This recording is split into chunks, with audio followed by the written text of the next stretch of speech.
Persons living with disabilities are calling for a more inclusive society. This time, it has to do with the accessibility to railway services. And they say the new coaches being brought in are not easily accessible to persons living with disabilities, and they want the government to see to this.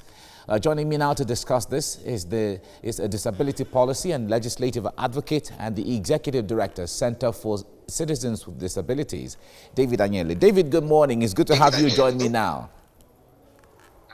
Good morning, my friend, Mike. Great. Now, you have been at the forefront of advocating for the rights and inclusion of people with disabilities in every facet of life. Now, the government has been investing so much in the railway project and Nigerians are happy about it. But that cannot be said for people with disabilities. Talk to us some of the lapses you are seeing so far and what can be done. Yeah, the basic objective of the government in terms of transport services in Nigeria is to increase access to quality public transport services for all members of the society. The question is, to what extent is this access can be defined for people with disabilities? Recently, the Honorable Minister for Transport, Right Honorable Chibika Amechi, showed us the level of work and the level of investment in the railway sector in Nigeria, which are very laudable. The question is, how accessible is this railway transport? A classical example is Abuja to Kaduna railway hub. If you go to the train station, you will discover that all the train stations are not accessible to people with disabilities. From Abuja to any of the stations along the corridor is not accessible. The one that is being constructed from Warri to Kogi is also not accessible.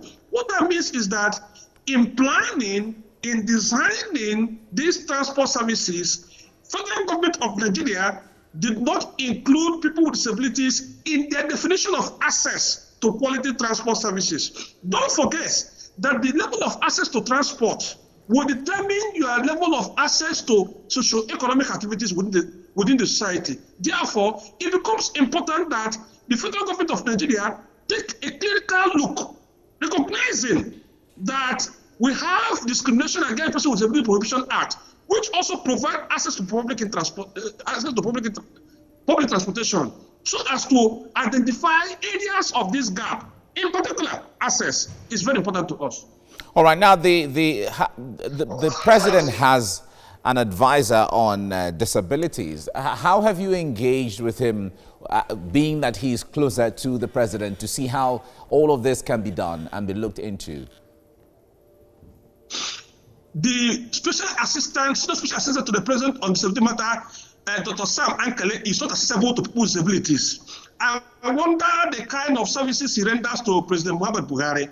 Sam Ankele is not accessible.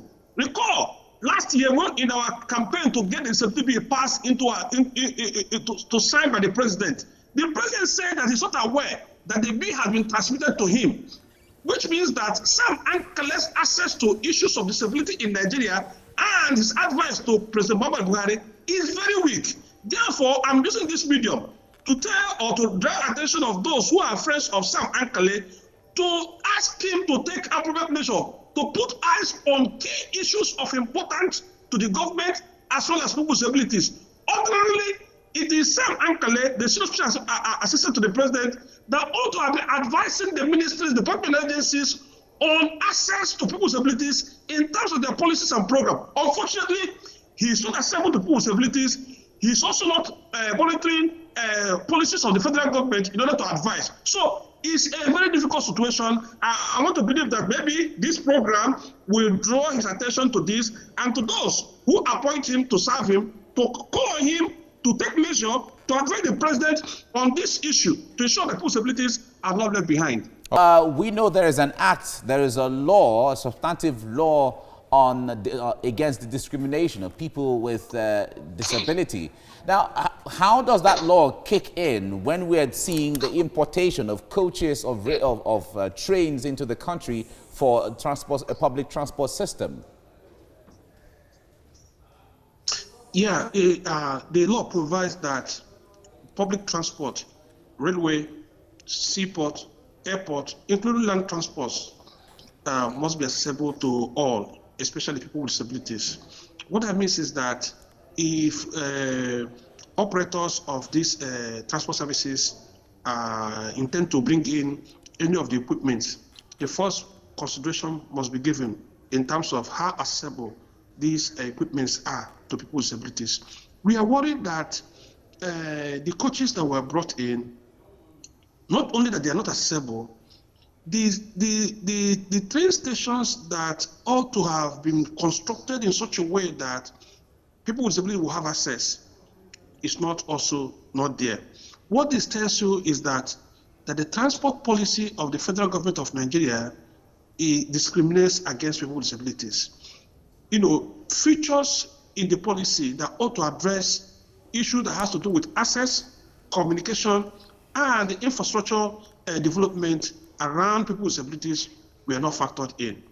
Don't forget that federal government of Nigeria borrowed money from Chinese people to construct this. And people with disabilities are also part of it who are going to pay this money that has been borrowed.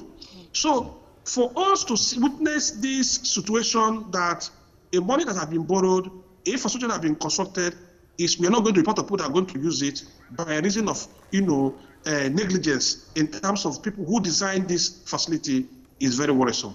If I would like to jump in there, it's of course for you, especially for those living with disability, it's devastating to see that they cannot access this kind of very important aspect of life, which is transportation. But how do you think the government can actually help out here? Because these coaches have been brought in already, these railway stations have been built already. Is to do a review of all the equipments that have been brought in for railway services in Nigeria, to identify disability gaps around it, to also to do a review or audit of all the train stations in Nigeria, to also identify disability gap, including communication services and other related components of railway sector, to ensure that the areas that takes care of more than 25 million Nigerians with disabilities are identified and ensure that they are closed. Don't forget that beyond the access to the transport, about other services that are being rendered by railway services or operators. So beyond entering the railway, there are also issues of attitude. There are also issues of ensuring that the ticket sellers or the All right, I think we have a signal issue there from David Anyele, but he was talking to us around the issues with disability and their access to railway transportation in the